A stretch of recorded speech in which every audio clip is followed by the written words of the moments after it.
Gaman Arf, welcome back to the pipeline. Very special episode. Super excited for this one. We have Wab, founder of Sappy Seals. We have Jon Hook, co-founder of Ember. And we have our very own Cryptunes from the Monad side. Thrilled for this episode. Thanks for coming on, guys. Welcome. Thank you. Yeah, I feel like we've been cooking this for a little while. You know, it's been in the works. Finally, like we're here on the podcast. Announcements. This should go out after the announcement, right? So yeah, that's gonna be out here. I'm finally like cat is out of the bag, which is like taking a while, but we're here now. So yeah, long time cooking. That's why they call him Jon Cook, right? Yeah, that's it. Always cooking something. But yeah, the same as well. Like it's nice to actually be able to talk about stuff in an industry where like everyone wants to know every kind of detail. So to try and keep stuff like secret is kind of hard. It's always cat's out of the bag. Wob, it's been like 6 months. Like I was just looking at our DMs. It's been like a 6-month. oh man. So I'm so happy. Let's fucking go. Yeah, finally, it's about time. But yeah, I'm excited. I'm excited for Monad as well. You guys have a lot going on, and tunes. Obviously, I see you're running around all the time. So I'm looking forward to seeing the fruits of your labor finally come to fruition. Thank you. 100%. Well, as we just mentioned, this is coming out on announcement day. Massive announcement just now. We have Sappy and Ember coming soon to Monad Testnet. I'm hyped. I'm sure you guys are too. I know the community is going to be absolutely thrilled to hear this news. Would love to unpack it just a bit on a high level. You know, what went into bringing an experience like this to Monad? Yeah, so I mean, I can tell you where it started. It started with me and John meeting in Nando's. that's where it started. A little gaming sort of NFT meetup, I guess you could call it, and ended up chatting to John, and finding out that there is actually exceptional talent in the UK for once when it comes to like game dev and you know, generally shipping products like that. And I didn't realize we didn't had that many NFT people here, but we did. And yeah, it kind of went from there, and we sort of started speaking, and you know, I obviously understood how much experience these guys have after speaking to them for a little while. They're very deep and into gaming, and have shipped ton. John probably has a number, but like they've reached a lot of users, have a lot of people playing their games constantly, and yeah, it went from there. And you know, we said we should collaborate because it makes sense, right? They're great at building games and building experiences and actually scaling them as well, and bringing in users. And we have a pretty rabid community, so it's like, okay, let's just marry the two. And that's kind of how we ended up in this situation. And we brainstormed a bunch. We went through loads of different ideations. Like I remember John at some point, he came back, like we were ideating a game concept, and he came back with like a seal in a mecha suit with like a fucking rocket launcher. So that's kind of like the span of which we've explored together to try and figure out what exactly we want to do. And we have landed on a concept currently codenamed Sappy Quest. I don't know if that's what we're actually gonna go final with or go live with, but I think it has a ring to it. And yeah, we kind of started there, and the game's gonna be pretty fun. I don't know if we want to go too much into the details, but it's more of like a sort of RPG, I guess you call it, like dungeon crawler sort of thing. And yeah, and then obviously started chatting to Tunes and intern about Monad, and that's kind of how we got here. So yeah, it's awesome. I'm super hyped to get my hands on the game and play with the community. I know it's gonna be an absolute blast. And you know, obviously Seals have had a really strong community for quite a long time, but you know, was there a specific point other than, you know, meeting John and having confidence in their team that led you to say, okay, yeah, let's kind of double down on the gaming side of things? This is a really good fit for the Seal brand, the Seal community. Would love to hear like what went into that process. Yeah, so I think there's two things mainly. I would say, you know, we're on the blockchain, we're doing blockchain things. What logically makes sense in terms of like, you know, having NFTs or certain tokenized assets on chain, I would say it's probably, digital economies, digital ecosystems, things that people actively play that already have this, I guess you call it like PMF or use case, right? Where it's like people exchanging assets digitally. Gaming's naturally the thing that makes the most sense. And so we kind of, very early on, we were very bullish on gaming as like a crypto use case, because, everyone's searching for a crypto use case, right? Everyone's trying to figure out like what do we use this thing for? And I would say gaming is just one of those main points that like has semi-proven itself already in terms of, you look at last cycle, you look at Axie. I don't want to bring up DeFi Kingdoms, but we kind of like saw there was activity there, like people cared about something. Nowadays you have like Prime and Parallel and all these other games, and obviously our stuff in the works as well, as we're here on this podcast. And so, I would say gaming typically was just something that we look towards as one of the final like end games, not end game, but like one of the end games for crypto in terms of like actual users.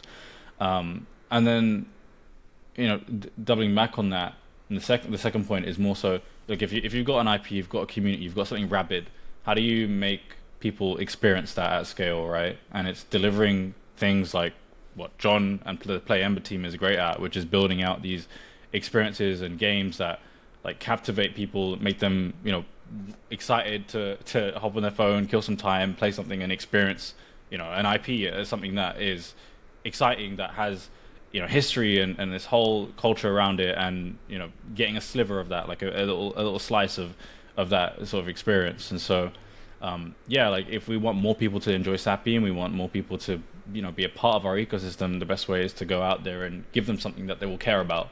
And so that's kind of like why I'm bullish on crypto, and why I'm crypto gaming, and why I'm bullish on like actually having digital activations that can scale and onboard people. I know we spend a lot of time like focusing on ourselves and focusing on like the inner cult community that crypto has, but sometimes we do need to reach outwards, and that's I think this is one of like the vessels to do that. I'm sure Jon has like a lot of opinions as well. I mean, they're very deep into Web3 gaming at this point, one of the flagships this cycle. So yeah.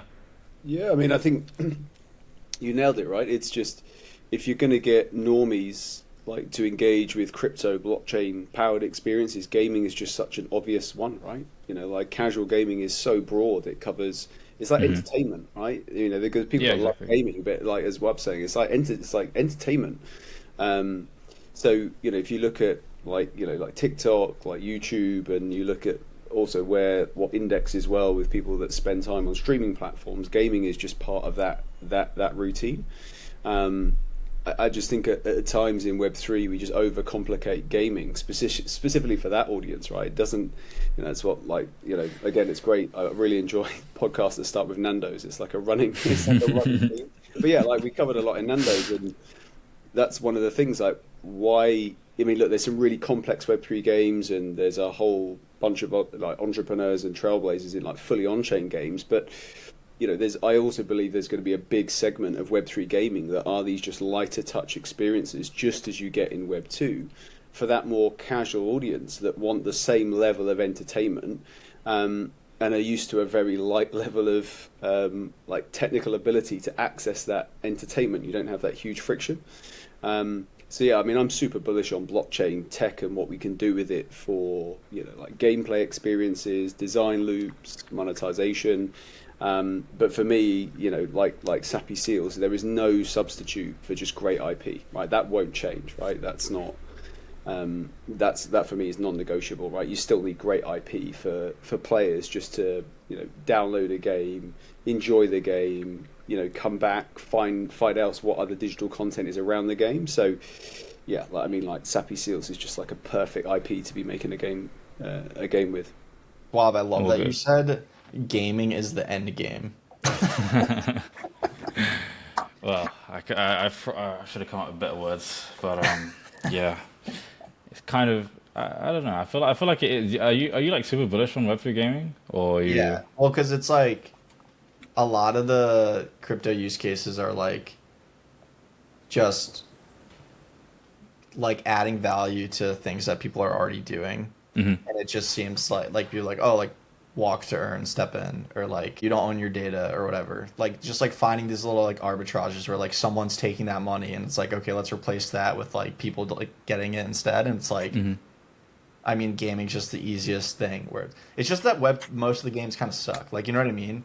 Like if someone just had like a Call of Duty where people were just like getting tokens, like people would just choose to do that instead, but we just don't have that yet. So it seems inevitable to me, and it's just like natural like growing pains in the industry, honestly. Yeah, I mean, I definitely agree with that. I think you tend to ruffle a few feathers when you talk about like Web3 gaming being like a end use case for crypto, because some people are like, well, games don't, they don't use crypto, they don't need it, like, we haven't seen anything good come out of it yet, and people usually bat down the narrative, and I think there's like some truth to that, but you also have to be a little bit more nuanced with it, where it's like, of course, gaming is not going to like be the end all be all of crypto, and it's not going to pump necessarily assets to like 10, 20, 30 billion, whatever, but it's going to give people something to do on chain that's interesting, right? Like, and the more interesting things you have for people to do on chain, the more, or the higher the likelihood that these people are going to engage with crypto as a whole. You play a crypto game, you enjoy an IP that's from crypto, I don't know, maybe you want to send some money to a friend, suddenly, you're like deep into it because you've had all these different touch points, all these different experiences that kind of lead you towards like, actually crypto isn't that bad of a thing because I did enjoy that thing that had crypto in it. And, building out ancillary sort of ecosystems and ancillary products that kind of just all connect together to bolster the thing that you have at the center. And so for us, that would be Sappy, right?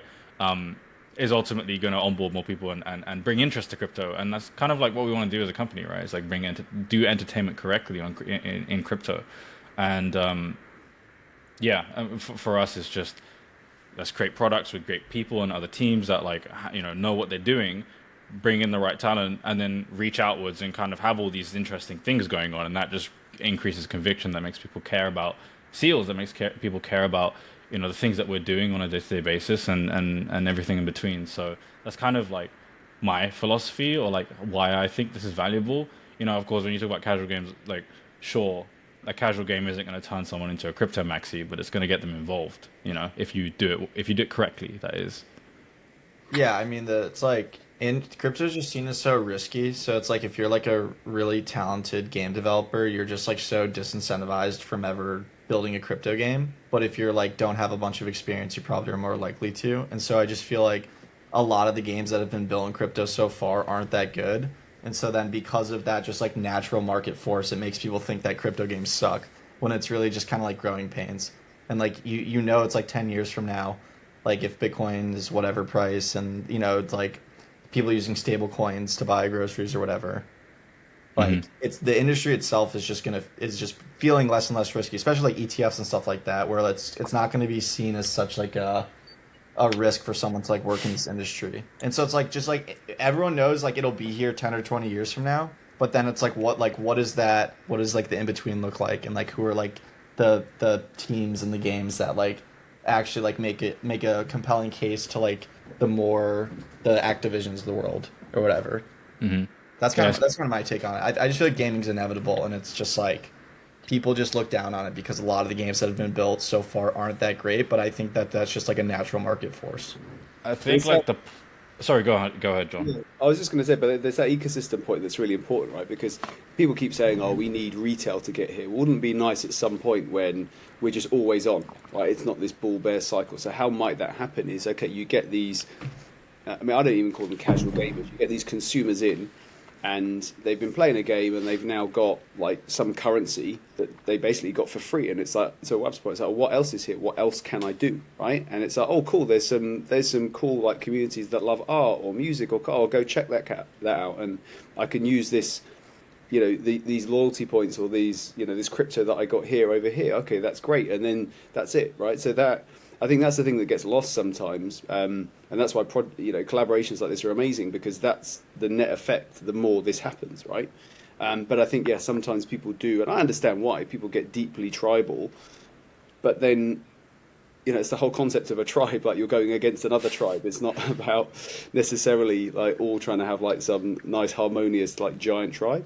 So yeah, that's why I think gaming is, like, should be celebrated. And just because the people coming in aren't hardcore crypto natives, well, if you go on board a few million of these gamers who initially, okay, maybe they're only spending like 2, 3, 4, like $5, right? But over time, the exponential impact of that is pretty interesting.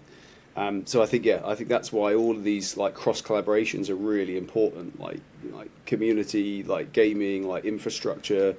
Like, everyone should be doing more of these kind of partnerships. Yeah. John, for the Play Ember Sappy Seals like partnership, like what's your interpretation of Seals been since, like, I don't know, before you even met Wab? Because I feel like I've always just loved Seals, and like they've always just been super positive, friendly, and actually the thing more than anything is that you guys have actually built like a network of like talented and cool people, which I feel like is like the moat almost, is that you have people there, and because they all have friendships with one another, so they're not going to leave, and it's just this natural force that is going to attract more and more people and just continue to grow. But I'm just curious, John, like what made you guys like so bullish on Sappy? Well, I mean, yeah, like, I mean, the culture, the memes, like the creativity, and even before I sat down with Wab, like that kind of just there's a lot of gamers in there, right? You could see any kind of like gaming partnership or gaming activity, just a huge amount of Seals in there. And then when you sit down with founders in this space, like you can tell really quickly if there's that like gaming gene. And I mean, yeah, we went off on a massive tangent covering about everything that was gaming. So Yeah. it just felt, at some point, it just felt very obvious that we were going to build something together. And then working with kind of Wab and the team, just shines through like their knowledge and passion for gaming and on what they want to do with their community. But yeah, I think that's where, I think it was early on where he was like, I can't remember exactly what you said, but you said something like there's like some non-negotiables here, right? In terms of how this is going to work. And like one of them was, but it's a bit spot on. I'm not saying anything bad. I'm completely roast you here. It was that thing about, like having that that meme quality in the game is just super important for Seals, but also for really where you want to drive this. And I love that, like it's very easy to work with brands who have such a clear vision versus, let's just make a game. Like, that's really like fucking not helpful, right? Because it's like well, where do we start, right? So I think, and Wab's point about the Mecha Seal, and like if you ever make a toy, I want one of those. But it's great. It's such a fun IP to play with at a game level because there's a lot you could do with it. I mean, I think, I don't know, like probably like 30 different game ideas just straight off the bat that you could see the Seals of the Seal culture and all the memes just making loads of games. So yeah, really excited to see what people do with the characters in this game, and like particularly with like the Monad community as well. Like, let's just see what happens. Like, it should be pretty fun. Mm-hmm.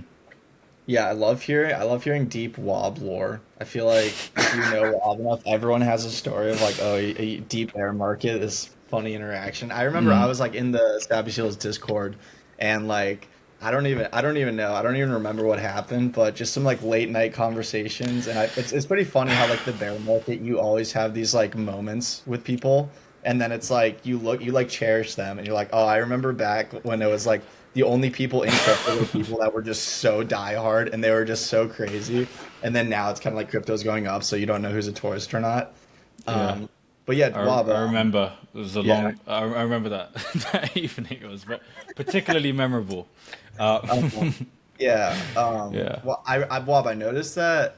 So we were in Colorado, I think, and you and the founder of Nifty Island were together, and I just thought that was cool. Because I just remember seeing all over Twitter when Nifty Island was kind of promoting their different user bases and different collections that were playing the game, and it was like the Seals were just at the top of the list, which I just thought was like so interesting that like the Seals are just gamers. Like, was that intentional? Like, have you been trying to curate a community of gamers, or like how'd that kind of come about? I think there's a bunch of different reasons. I would say like memes and fucking around on the internet tends to lend itself to being like the gamer persona, right? Because like that's what people do. You know, you hop on like Valorant, CS:GO, you throw some slurs at people, you make some memes, and you mess around, and that's pretty much like what gamers are like. Not saying we explicitly are like that, but that's like pretty much the nature of things. And like obviously, we have our own internal gaming stuff going on as well, and our community has spoken to our game design team and our game devs, and they're very involved with like chatting about what they want from Web3 gaming, and it's very helpful for us. And also, I think for our community, makes them very rabid in terms of like engaging with other ecosystems. And part of like I would say like my philosophy is I want Seals to do good things for just crypto in general, right? And if they can help platform strong builders, people that are actively doing good things for crypto and actually trying to onboard users, and if we can help bolster that initial like traction, then like we're all for that. It's kind of like why we're talking to you guys as well, because you guys are doing something interesting, novel, that's new, that people haven't really done before, or done correctly, that we should say.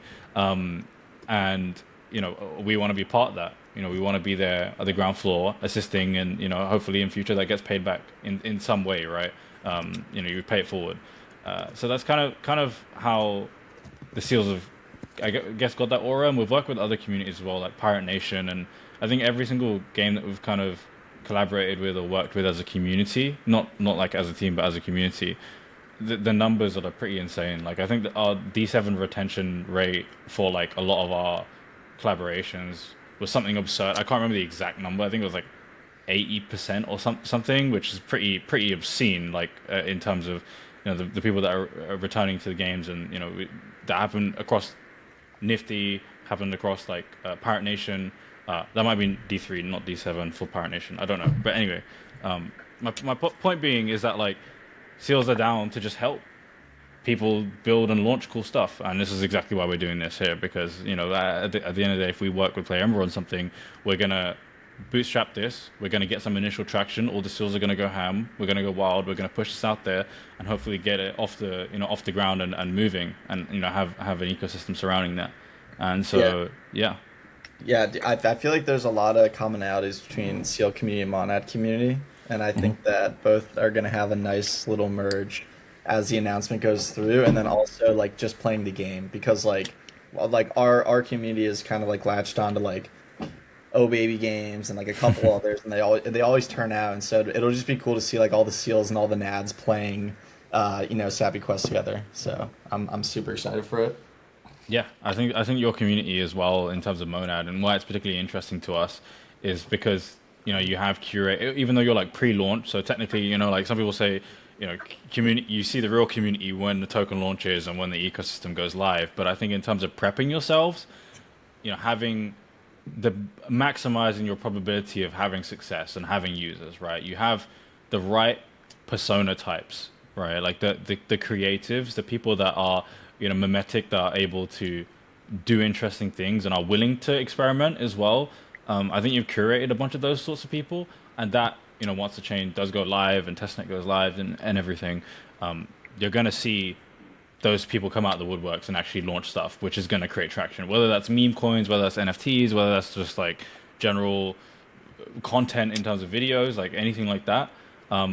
That's going to fare well. And that's why it's interesting to us as well, because we know with this collaboration, you're going to get the Play Ember community, which are obviously hardcore, well, not hardcore gamers, but you know what I mean, like a hardcore gaming community. We're going to get Seals, who have a strong gaming community and ability to produce like content and like attention at like a mass scale, and you have the Monad community that also have that like massive reach with like all of the people that are doing interesting things and having some sort of cultural impact, all three communities together in one, which I think is going to be really exciting in terms of like pushing something out there into the world that tries to escape what the crypto bubble that we're in right now, which I think is the most exciting part, right? It's like a collaboration that's going to hopefully scale and grab eyes. 100%. Oh, yeah. It's so key to have the community, and by community I don't just mean numbers. I mean like the fact that Seals and Monad and Play Ember is like actively curating an audience with the right user persona is so key. And that's not something that I've seen done really well in gaming in particular on the crypto side of things. But having that audience that you know very deeply what they enjoy, you know, what experiences will delight and excite them is just so key. And I think I'm ripping this phrase from your relatively recent appearance on the Thread Guy podcast. Shout out Thread Guy. But one thing that really stood out to me was this idea that the culture is sacred. That resonates with me. I know it resonates with a lot of the Monad team and community, given that we're in this pre-product stage where, you know, we're finding these hidden gems of people and giving them a platform to shine and grow in their own creative ways. But that actual like deliberate curation of the community is something that I think is really key. Would love to hear you unpack that, Wab. Like, how do you think about curating the Seals community and ultimately growing the Seals community over time as you introduce gaming experiences and other experiences like this? Yeah. So like taking it a step back, I think a lot of the time in crypto, people realize that fundamentals as it stands right now don't necessarily matter. Now they may in future, but in its current moment, like they don't, right? Like the people buying a blockchain token are buying mostly to speculate and gamble, right? Like that's like the primary use case on meme coins. You've got people who are investing in gaming. Most of them aren't gamers. It's a different persona type. It's more of like the laid back investor that like maybe wants to participate and help grow something. So they aren't necessarily like, you know, gamers buying our bags, right? You know, you look across the board at pretty much any sector, SocialFi, you know, doesn't tend to be people actually using it for a SocialFi reason. It's more like I've found a new way to speculate on social aspects, right? Like that's kind of where that has come about from. And so, you know, you realize that the main glue that holds all these things together is the culture piece. It's like, why does this thing matter? Why should I care about this thing? And what is it doing for the world? And why should I spend all my time getting behind this thing and deeply caring about it? And, you know, for us, I would say, like, you know, finding the people that are value add, that are able to, you know, produce things that, you know, I couldn't do myself, and that I want to be a part of, like the thing that I care about deeply. You know, curating a bunch of people like that and going out and finding them. I don't even mean curating in terms of like, oh, I'm going to pick out these people. It's more like I'm going to put something that I care about into the world and do that in an interesting way, and hopefully that attracts other people that also find it interesting. And you tend to build this sort of aura and this collective of people that have all kind of congregated together and united to come behind this one thing that they care deeply about, right? And for most people, it's less about, like, you know, we're not just building a brand, we're not just like building a blockchain. It's like, this is people's lifestyles, right? It's like, if you're a Sol Maxi, you're a Sol Maxi. If you're an ETH Maxi, you're an ETH Maxi. If you're a Seal Maxi, you're a Seal Maxi. You know, that's naturally how it goes. And you spend, you know, every waking hour that you spend on Twitter or whatever, which tends to be, 5+ hours for a lot of people on a day-to-day basis, is a lot of time, right? You're spending it in the metaverse. And that is your identity. That's your passport. That's who you are. And, you know, congregating those people and attracting more is the end game, in my opinion, because, you know, when you look at typical organizations in, let's say, like Web2 or just traditional business, it's more about like, okay, we're going to create a company, we're going to get consumers and whatnot, and that's how you value it. It's like, what's the revenue? What's, you know, naturally. And then you look at crypto and it's more about, okay, like what's like the total network value of this thing? Like what, you know, all these individual nodes, individual people, like, first of all, like abstractly, how do I define their worth, right? Like, how do I define, you know, the ability, this dude is great at memes. How do I price that, right? This dude is great at, like, he has a fuck ton of money and he can ape our floor, right? Like, how valuable is that to us? And you kind of have this like congregation, this network, and that is what assigns the valuation to whatever the token is or the NFT is and whatnot. And so that's kind of my philosophy and how I see it. And, you know, it's our job, if you're like the founder or the team or even like someone who's like very involved in the community, to go out and like create interesting things that bring more people into that thing so you can increase the network value of this thing that you care deeply about. Yeah, definitely. And I'm curious, like, was gaming always the goal here? Because Seals have been around, what, like 2.5, almost 3 years now, always had a strong community, super present on the timeline throughout the bear market. And I love the kind of analogy that you hit on earlier, which is like, the persona of an NFT community member is relatively similar to that of a gamer who's used to like memeing and like talking smack in a game lobby and something like that. Is this, so I'm like curious, like, did you curate the community to make Seals like embody that in a sense, or was it something that naturally evolved over time? I think naturally it evolved over time. I think part of that is like probably like I said, you're putting stuff out into the world. I'm putting out my persona, my online persona into the world, which is a manifestation of who I am. And I was very involved with gaming growing up as well. I spent like half my life doing, and so naturally that like leaks into, the initial base of like what started Seals. Then it attracted a certain kind of people. Those people also have the same roots, and it kind of just slowly like tapers out and grows out, and naturally you end up attracting people like that. Now that's not to say that every seal is a gamer, of course not, but there is some consistency between like the people that actually care about seals and are very involved, and I think that like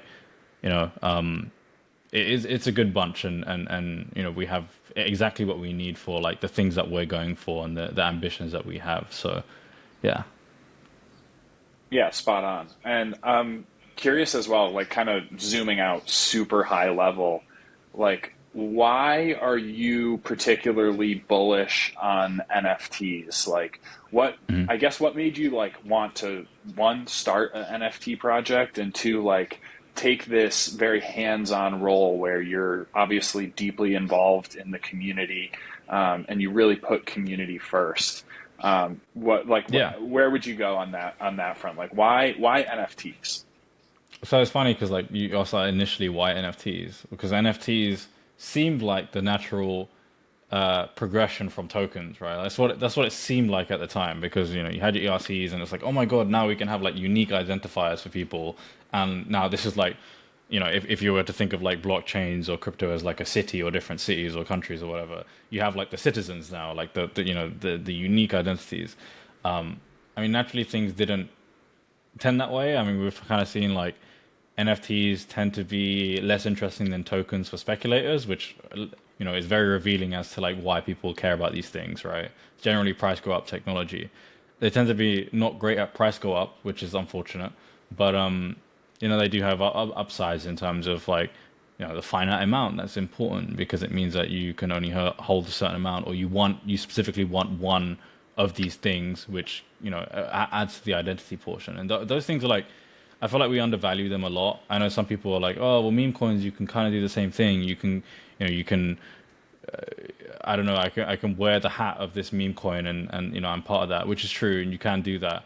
I think there's definitely like a strange human psychology sort of attachment to NFTs, right? Like you even see communities that are super dead nowadays that still have like a few zombie community members that just really care about this thing. And you tend to see meme coins die off once they die, right? And you tend to not get that strong like emotional feeling. And I think although that isn't like quantifiable on chain in terms of like why you should trade this asset, that psychological element's really, really important. And I think we shouldn't necessarily neglect it. Now, there's obviously been iterations on like ERC 404 or DN 404, whatever. I don't know if they have fully solved the problem or like added to it or contributed. I'm sure they have in some certain ways, but there's still something about an NFT that like makes me inclined to want to buy one, which innately makes me feel bullish on NFTs. Well, can I ask a question? Sorry, Danny. I feel like a lot of people think NFTs are dead. Yeah. And like I think like they're just like massive opportunity. Like I feel like I'm pretty anchored towards like punks, and the fact that I just know that there are a lot of people in ETH that like would never sell their punk and would never change their profile picture ever, no matter what. And for that reason alone, I feel like you can't think that that's true and that like NFTs are dead and going to zero. Like it's like Yeah. either there's something there or there's not, and I'm like 100% there's something there. It just seems like right at this moment maybe they kind of are. I don't know. I'm just curious, like your thoughts on like why do NFTs feel dead? Like are they dead? And like if they are dead, why are they dead? Yeah. I mean, to your point, most of the time you see people flooding NFTs, they have an NFT profile picture for the most part, which is just kind of Yeah, a little bit exactly. ironic. They're like, ETH NFTs are dead, and then he's got like a Bored Ape PFP, right? And it's like, okay, well, Just to shout out NFT power rankings. When I first met him on Spaces, I was like, "Oh, you NFT people, this that," and he was like, "I'm not an NFT guy." I was like, "You literally have NFT in your name. Like, what do you yeah, mean? Your name is yeah. NFT power ranking." No, I love him. He's a cool guy. But yeah, definitely there is some irony there. I think so. The main thing that I guess we're seeing is that what it means, or what it means to like be part of an NFT community has kind of changed over time, right? Like we initially started out and everyone was like, "Oh, it's just art. This is awesome," and or like you would see NFTs in terms of like Top Shot, and it was like, "Can't just capture this cool moment." And then people segue more into like, okay, this is like a financial primitive. We're gonna use this as an investment vehicle, and we're gonna have passive income. And then that didn't work. And then people were like, okay, this shit sucks. Like we can't do this. Like let's just use meme coins. And then we saw like some general resurgence back into NFTs in terms of people still feeling like they care about these things and they're valuable. And we saw like a big pump, like we hit our all-time high again this cycle, and like you saw other NFT collections kind of creep up. So there's definitely interest there, right? Because the fact that there were NFTs that have broken their all-time highs from last cycle means that there's attention there, and there's like a reason to trade. One of the things that I think nowadays is becoming more relevant is that people care more about. I think people have kind of okay. There's two camps. There's like the camp that like really just sees NFTs as an investment vehicle, which is like, okay, I have this NFT, I want to get a token through it. Basically do your like ICO or whatever, and then I'm going to use this to like vest my tokens, and it becomes like a vehicle to vest tokens, which I think is like a different side of things. It's like if you want to go more the startup approach to like NFTs, you can do that. That's if that's your thing. And then you have like more of like the CT and native crowd that are more like, look, I want this thing to matter to the world. I want something to fuck with. I want interesting aesthetics. I want like cultural statements. The performance art, like the Twitter posting. I want this to like feel like this congregation of people that are really it's getting very politicized nowadays. Like I think one thing that we've seen is like with Miladies, like the whole I guess like the roots of like crypto, which is like anarchists, the libertarian, that those sort of cultural values. People nowadays want more of that because they've realized like it's not just art. Because if it was just art, all of these amazing art pieces that people have made would be significant, but they're not. People are trading PFPs. They're trading like these animals and like creatures that like are generative, right? Like that is what people care about. So they don't just care about art. Art's not the main factor. So what is?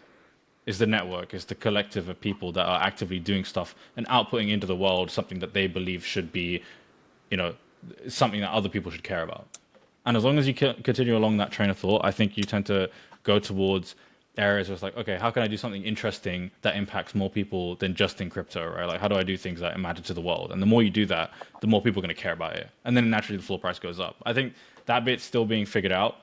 And like, people need to, it's a lot less about like startup culture. It's like, oh, we're going to build this product or we're going to do this. It's more about like, okay, it's more philosophical, right? And I think that is a missing piece, and for good reason, because it's really fucking hard to come up with something or like put out new ideas in the world and not be afraid of those ideas as well. And that's kind of where I think things are going to trend towards with NFTs. And you'll have like the two classes, which is like the vesting vehicle or like the actual like culture piece, and that's like where we're at. Yeah, I'm on the same page. I'm just it's like a network, right? It's like it's like two things. It's like one that's a network you can tap into, and then two, it's like an identity thing where you're like, I am this part of this network. It's like Bored Apes, like their name is like Bored Ape Yacht Club, and I remember at the peak of top, like just thinking like, what is this club? Like it's like, oh, it's $500,000 to join, and I feel like people literally bought because they're like, oh, like that's cool. Like I just want to join this club or whatever because you're like tapping into this network, and then you get to say I'm in this exclusive thing. Mm-hmm. But yeah, you think super deeply about this stuff. It's not a surprise that I feel like you have one of the best communities in my opinion. Like I feel like you have the best community. I don't know. There's like I've noticed that over the past year, lots of people have changed their profile pictures many times, and the seals seem like they're just so loyal and they just won't change their PFP no matter what, which I feel like there's something to be said there. So you're obviously doing the job as a cult leader. That's what these all are. That's what everything in crypto is. So there's all these little like micro cults. But yeah, I just think that like, you know, talking about the whole lifestyle thing, like there is just something unique about logging onto Twitter, being a seal, and doing shit online, right? And there's that unique element, the cultural piece that I was talking about, paired up with the fact that like we are actually trying to ship cool things for crypto as well and do interesting things that like the world is wanting. And part of like the collaboration like this, for example, with the Play Ember guys, and our own products like breathing life into gaming. I think that is, you in crypto you tend to not get both those together, where it's like someone who wants to take on the startup side and someone who wants to take on like the culture piece and put those together. And that's kind of what we're going for. And I think naturally you attract a certain type of person that wants to be very deep and have skin in the game with a concept like that. Yeah, I think really exciting. Oh, well, sorry, man. No, I was just going to say, I think the really exciting thing as well is, can you hear me or not? No? Yeah, I'm lagging out here. Yeah. I apologize. Go ahead, John.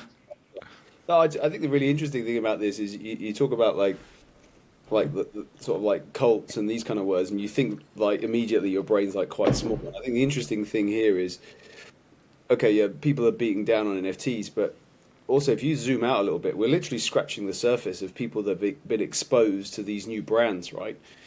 And it is hard when you it's hard to separate financialization and crypto, right? But if you think about this consumer audience that we're reaching to with this product, for example, right? It's kind of exciting the number of people that haven't, and I fucking hate the word onboarded, but haven't been onboarded yet, right? But imagine when that next chunk of people have, like, how much bigger this space is going to be, right? And for me, I think that's just really exciting, because like the stuff that like Wab is a genius at. I mean, that like Web2 are going to like that. They love communities. They love all this stuff we're talking about, bar maybe some of the nuances of crypto, but they like memes. They like culture. They like brands. They like entertainment. They like feeling part of something. All this shit will resonate with them, right? It's not like, oh, Web2 won't get this, right? Mm-hmm. Look how obsessive they are over like, sports teams, like, like pop culture, like anime, like the same logic applies. We're just, and that's again, that's why this is really exciting, because sometimes you do go down a crypto bubble and it's kind of like, no, this is crypto, this isn't. So I think it's going to take some, and there are some pioneers already just like jumping out of the bubble, trying to just grab like as many Web2 people in as possible. But for me, I think that's really exciting. I think we're literally just starting out in terms of like a much bigger sort of cultural change that crypto is going to impact it. And to your point there, like I think one of the things that you guys have probably realized as a company as well, because you were obviously very successful before that, but the fact that you guys have taken on, MB is like your character, it's like your community, and you need like a something for people to congregate around, and to you can go out and try and like let's bring mass adoption, let's like go out and get users and whatever, and you can build a game that has like crypto in it. Cool, okay, it has crypto in it. Now what? But naturally, when you have and there's very few people positioned to be like this, right? And to succeed in this way, but you have these like ways to reach out into the world and a place to consolidate. You need the cult. And you need like the wide reach, the funnel, whatever you want to call it, to be able to bring those people into somewhere that they can actually get very deeply involved with. I would say like the conversion is probably extremely low, but the probably the EV or like the network value of that person that does end up joining is probably extremely high, and naturally just having those two things is going to be extremely important to have like longevity and build out this kind of network of people. And Tunes, I remember before you said you're like, okay, we haven't seen like the the Activision of crypto. Yeah, we haven't seen, you know, the Riot or the Valve, whatever it is. And naturally, it's because like the mechanism at which that outcome will be achieved is going to look so much different in crypto as it looks in like a typical company. Because in a typical company, you're just looking at like, okay, let's make a game, let's bring in users.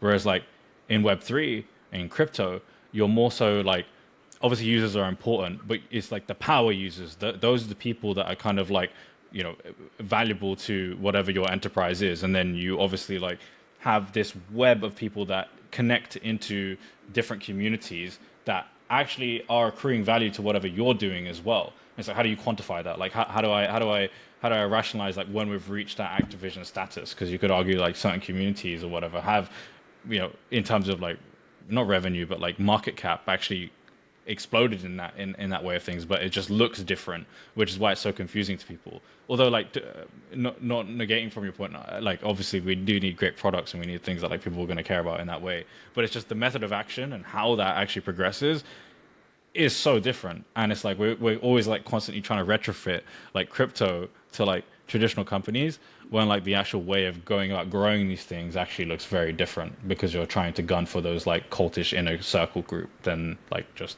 massive amounts of users.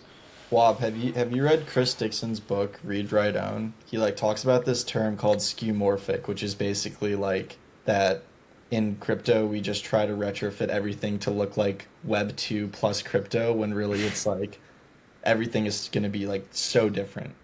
Yeah, Just basically when you see like when you actually see something that's innovative in crypto that's actually going to be the next thing, it will be impossible to understand because it won't look like the thing that came before. It's like when we see the game that's actually going to be the mainstream game, it's not going to look like Call of Duty with coins. It's going to be this completely different thing that no one's ever seen before, and will be just like super confusing at first.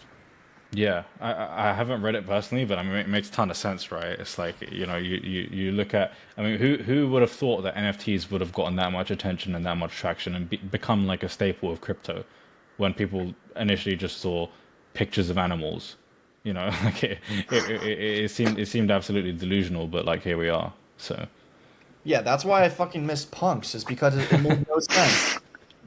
None of it made any sense, and now it's so obvious. We can't all be visionaries like D's. yeah, unfortunate. Yeah, we can't all be early.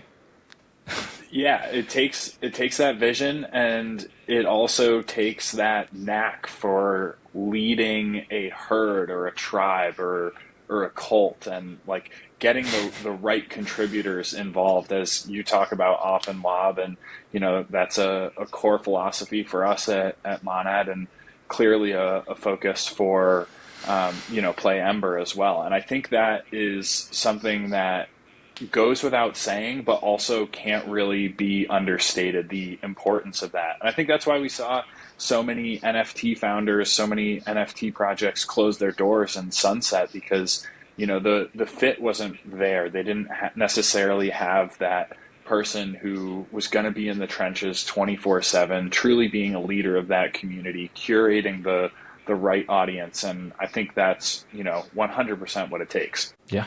Yeah, I mean, we just had our late. I mean, we're a lot earlier than Wab and Sappy Seals, but you know, I agree, that's the thing. They just, and I enjoy that, right? Because in Web 2 gaming, usually you're hidden, right? You literally just have like the App Store, and you maybe just get some people saying, hey, you know, this didn't work, whatever. And for me, that's one of the best things about like building in Web 3 is you have like direct access to Wab's point. Like, it's the complete opposite way of making a game. Like, you build a game, then you go and get users, and you have people that spend on IP. Whereas in Web 3, it's not. It's like you're trying to find your early whales and work reverse engineer.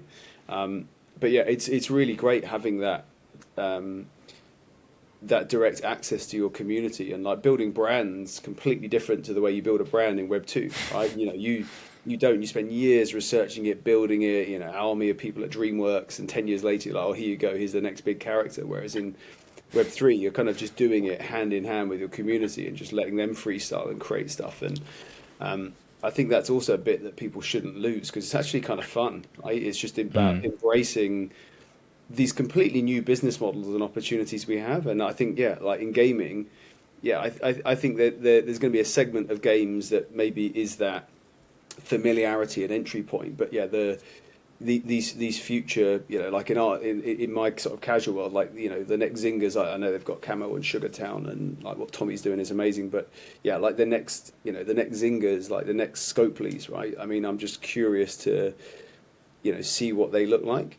But the thing I wonder is, like, a lot of like genius gaming minds I know that are building is people's tolerance for time. Will they give those people time? And it's highly unlikely they're going to crack it on the first attempt, because they're trying to build something so complex that may not work on the first, second, third attempt. So I just really hope that people in crypto give some of these absolute geniuses the time they need to figure this shit out, because it might take another 5 years, 10 years, I don't know. But I'm really bullish on the talent here. It's just fucking insane. Yeah, and what you're saying about like the like in typical companies or the typical way you see something grow into something that people care about in the world is like, oh, we're gonna throw a bunch of money at this character and like make it into a thing. Where in like crypto, it's in reverse.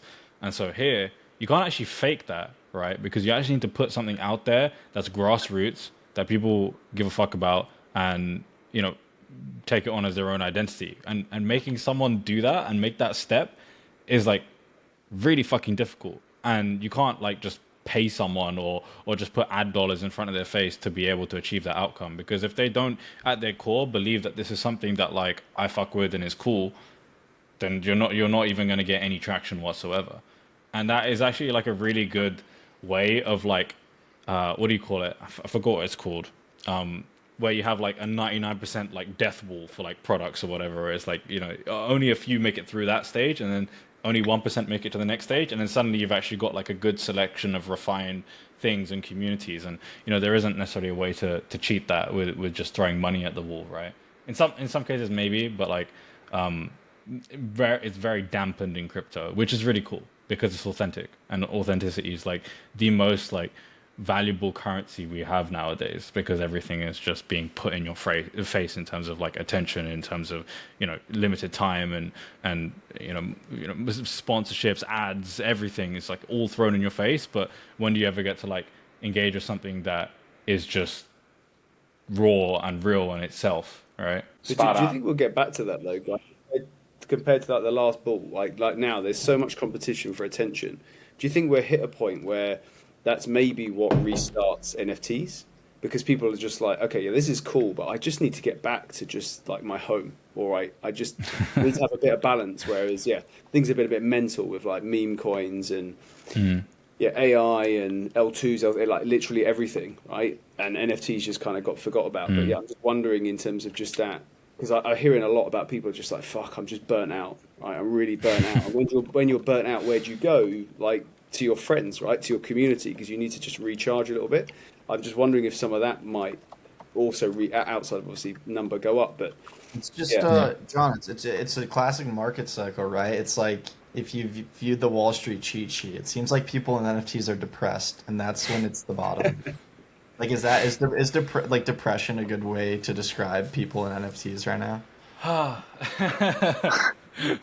we're not setting this up for success. No. Have you seen the Wall Street cheat sheet, John? Do you know what I'm talking about? Yeah, I know what you're talking about. I mean, mine was just a general sentiment. Mine wasn't, I know people that are burnt out that have been trading meme coins the whole time, right? But they also own NFTs. But if you look at them on like Twitter, like you would think they only trade meme coins, but they love NFTs. So it's just that general, to Wab's earlier point about, if you're a meme coin bag holder, yeah, you can wear the hat, but it's that.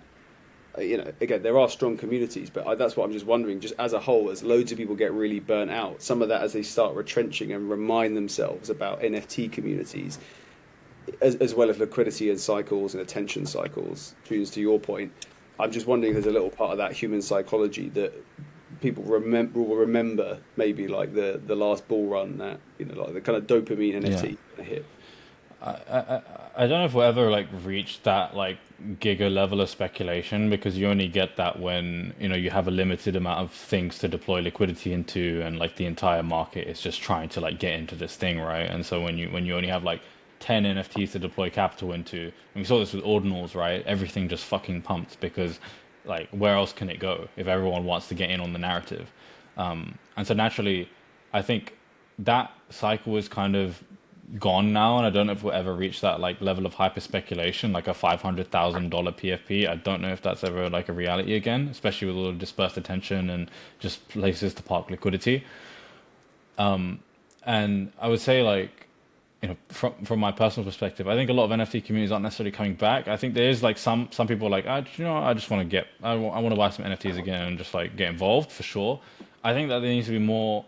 Again, like that's the thing. Like I think there needs to be like more innovation in terms of NFTs. But when I'm referring to innovation, I'm not talking about like, oh, we need to come up with passive income or this or that. I mean, like, we just need to give something to the world that's unique, right? And if you can do that, then the excitement will come back. And just, I think very few people have captured that. And it's something that I'm trying to work towards. Like over the past few months, I've done like a lot of like introspection and like trying to figure out like, okay, like what matters and what doesn't matter. What have we done correct? What have we done poorly? And like, how can we push towards, how can we push things forward and create new stuff that is gonna reinvigorate the market and like bring attention and make people care. This pod is the NFT bottom. Like the bottom taking it. I know. I can feel it. Yeah, it's coming. This is also my personal bottom because I keep lagging out so hard. I don't know if you guys can hear me at all.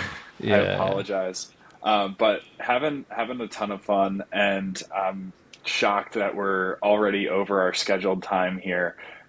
We do have one. This is again. Danny, what? I might have to carry the. I might have to. You're lagging pretty hard, so I might take over. You're gonna carry the boat. Carry it. So wait. So which? Okay, I guess last thing, just final alpha, like a piece of advice you'd give to all the listeners, kind of like life advice. It's not about like how to be a better trader or whatever. Oh, life advice. I don't think I've ever been asked that on a podcast, which is crazy. Yeah. It's shamelessly ripped from Up Only. So we do this at the end of every episode, and Up Only would traditionally do that at the end of their live shows. And we kind of riff on what it means to give final alpha, to give you a chance to think about it. And yeah, it could be, alpha in the traditional sense, what crypto people expect, but it does not have to be. It can be life advice, guidance on health, wellness, what it takes to stay in the space and contribute positively. It's very general, open-ended question. You can go with it whatever direction you want. Yeah. Okay. I think one thing that I think is quite important, and especially matters in crypto, is like you have the power to pretty much achieve anything if you just put your mind to it and you have agency and put in the work. And there's nothing that isn't reachable if you put in the work and actually like try your best to achieve that. And the only thing stopping you from achieving that is the mental side. And so just push forward and try and manifest what you truly believe you can achieve. And that's my advice. I see a lot of people generally in crypto that they're not sure like how to make money, or they're not sure like what to do, and the thing is they haven't actually like made an effort. They're kind of just sitting back and hoping something falls onto their plate. But if you go out there and get it, chances are you're going to be really successful. We can use the MOG moniker, which is like be a fucking winner, right? Like that's just it. Just go out and do that, and you'll have success. So that's my advice. Yeah, mine would be very similar, which is just like conviction. People talk about it in Web3, but at the founder level, like if you don't have any conviction in yourself, like your team, like you're just not going to go anywhere, right? You're just gonna flip flop. Like you don't want to be a flip flop as a founder, right? By all means, pivot a little bit and read the narrative, but have that core conviction in your product that you're building. Otherwise, you just drive yourself mad. Like you literally go mental. Beautiful. Great final alphas for sure. This has been an absolute pleasure. Really excited to give the community a lens into what's going on behind the scenes with Play Ember, Sappy Seals, coming over to Monad Testnet soon, TM. Super excited and grateful to have had you all on today. Thank you, Wab. Thank you, Jon. And thank you, of course, Tunes, for joining as well. Hell yeah. Let's fucking go. Thank you, guys. Yeah, Thank you thanks for the a lot. podcast.